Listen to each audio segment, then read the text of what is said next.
Hello there, Mavericks. This is Imri, and welcome to today's currency recap. It is Thursday, May 30th. As always, today we'll be doing a review of the trading day. We'll be going through any meaningful news, looking at the broader equity markets, commodity markets, currency markets as well. That includes fiat and crypto. We'll then do some technical analysis on the major indices like the S&P 500. We'll then examine our proprietary currency baskets and look at any major news events to close out the week. And we're going to wrap things up by looking at some potential setups and opportunities. Let's get to it. In this currency recap, we will be using some advanced technical analysis. We believe technical analysis is the fundamental skill of every profitable currency trader. Maverick Currencies is currently hiring serious technical traders for a trader position. Traders will trade firm capital and keep 70 to 80% of profits generated. So if you are a technical trader with a technically based trading system, we want to meet you. Click the application link in the description below this video. Now let's break down today's market action. Starting things off with some broader market analysis here. So the main headline for the day is that stocks continue to slide. The dollar weakened today as the Swissy greatly outperformed pretty much every other currency today. Big move in the Swiss franc. We'll talk about that more when we examine our currency baskets. But taking a look at how the broader markets have performed today, crypto up, gold up. Oil, however, big down day, and stocks had a slide as well. And when we take a look at how our fiat currencies performed, like I said, the Swiss franc greatly outperformed the field today. In second place, we had the yen, and the biggest losers on the day were the New Zealand dollar, followed by the US dollar. And taking a look at crypto, it was a reasonably good day for crypto overall. Bitcoin and Litecoin leading the way. Ethereum more or less flat, and Bitcoin Cash more or less flat also. So taking a look at our market outlook here, this is interesting.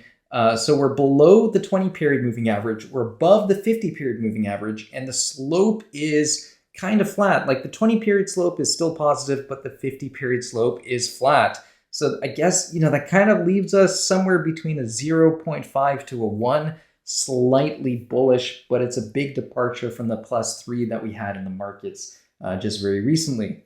As far as news goes, tomorrow we've got some news coming out early in the morning, right? So that is definitely something to be aware of, especially if you're trading the euro.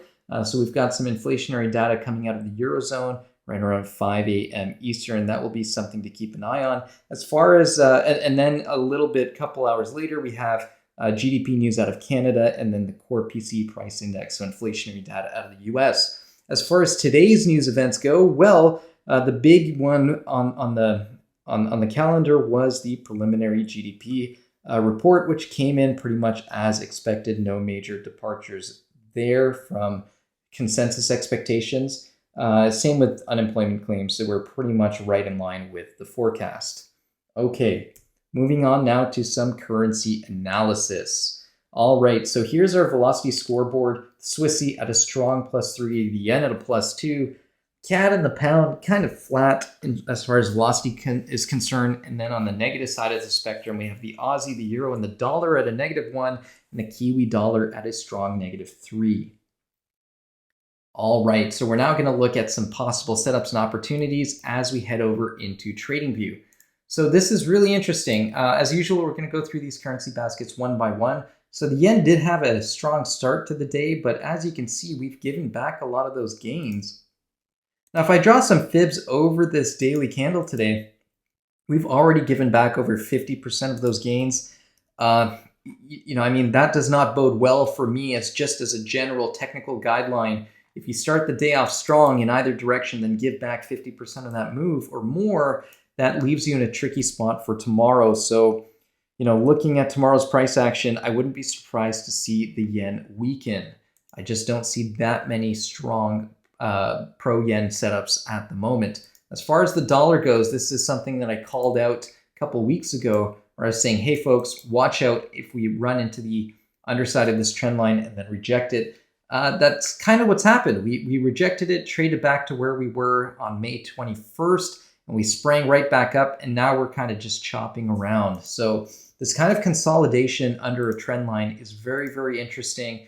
We can see that we have another support line here. I'm personally favoring a break below this trend line. I think that the risk-reward equation is significantly better to the downside than it is to the upside. On the other hand, we'd have to break above this little double top structure here. You can see that. So those are the tops from May 23rd and May 29th. If we can break above those double tops successfully and then base above them, then I'd look for stronger dollar setups. But my preference really here is for a breakdown in the dollar. Like I said, the risk-reward proposition is much more attractive there. And then the star of the show today is the Swissy. We traded to the very bottom edge of this support zone, broke below it slightly, and then boom, sprang right back up. The only problem with the Swissy is that, well, we're about to head into some major technical resistance overhead. So there could be a little bit more juice in this current leg here, but assuming we do reach this technical resistance area, I do expect a pullback in the Swissy. So if you've not bought Swiss francs already today, it's probably too late. I think there's not a lot of juice left in that trade for at least the time being. And if you are intent on being a Swiss franc buyer, wait for a pullback. Okay, so the euro has just been chopping around in this area of technical resistance for quite some time now, and it's really putting some pressure in the market, right? It's like water being boiled inside a kettle. Eventually, that water is gonna reach its boiling point, and that steam's gonna have to escape somewhere. Whether that's going to lead to a move down in the euro or a move up remains to be seen, but so long as it's stuck in this range, it's not a particularly great currency to trade. All right, so with the pound, we've broken above this strong area of technical resistance, and look at that. We didn't get a V-shaped sell-off. We kind of got this nice stable sell-off back, testing this broken resistance as valid support. I really like the idea of looking for buy setups on the pound. Okay, and the loonie, you all know I've been fairly constructive on the loonie for some time now, and that hasn't changed. Still looking for further breakdown in the loonie, busting out of this lower trend line was step one. Step two is attacking these lows here from the middle of March. And the Aussie is up next. Taking a look at the Aussie here, we've hit this resistance area and sold off. But the sell-off isn't very vicious. You know, it's somewhat controlled, which makes me think there might be some more upside still to come in the Australian dollar. I like the idea of looking for prices to ping pong in this channel before ultimately being able to stage a stronger breakout to the upside. And then finally, we have the New Zealand dollar, a little bit different from the Aussie. We took out this area of technical resistance, and yeah, unlike the Aussie and unlike the pound, we kind of got a V-shaped sell-off. It's not particularly vicious, but we are below the 50-period moving average right now on the 4-hour chart. So I really would like to see some kind of strong move back out of this technical area that we've been stuck in for a little bit of time, and then look for some kind of base or pullback to ride the Kiwi higher. Conversely, if we start breaking down sharply, then I'll be looking for pullbacks and low bases to ride the Kiwi lower. All right, Mavericks, that wraps things up. So in conclusion, as always, play relative strength and weakness. So important, especially when we're trading Forex. Make sure you're paying attention to proper position sizing, especially when you're trading the Japanese yen. You know, it looks visually on the price charts as if your stop isn't too far away, but when you actually measure out the pips, you know, those are big pips in the yen pairs right now, right? So don't be fooled by what you see visually on the chart. Always make sure you're using that position size calculator. And finally, always, please follow your trading plan. That's it for me for the time being. See you guys soon. Bye for now.